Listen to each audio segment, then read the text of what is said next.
शेरा मेरे प्यारे बहन भाइयों, मैं आ गई आपके सामने सुंदरकांड लेके, जिसमें कि एक दो ही की चौपाई में आप सबको सुना रही हूँ।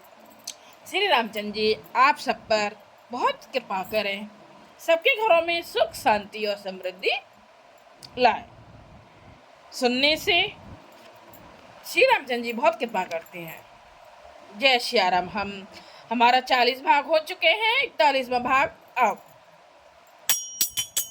माले बनते यति सचिव सयाना, पासु बचने सुनि अति सुख माना।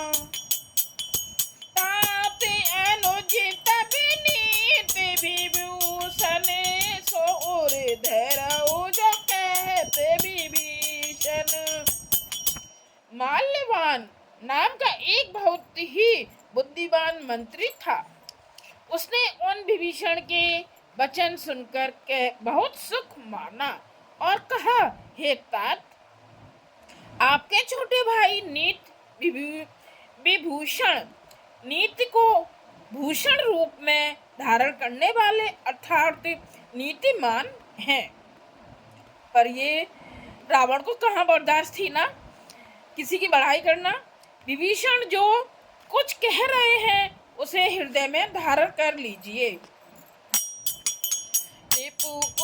कर से कहते सठ दो, दूर न करऊ यहाँ हई को। माल बंद ग्रह गयो बहोरी, कही विभीषण पुण्य करी जोरी।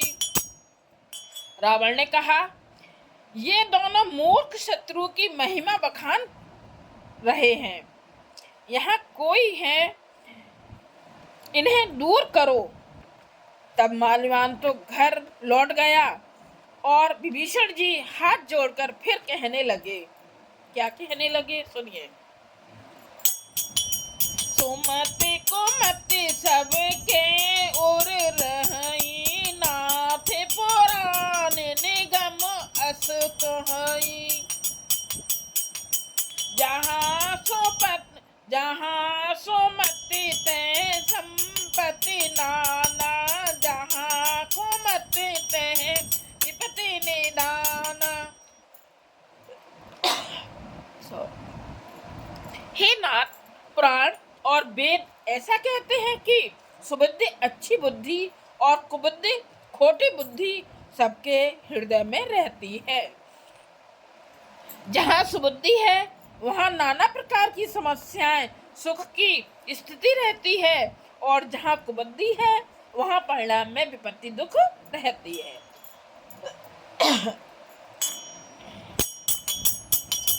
तब उरी कुमति बसी विपरीता, हित अनहित मानव रिपु प्रीता।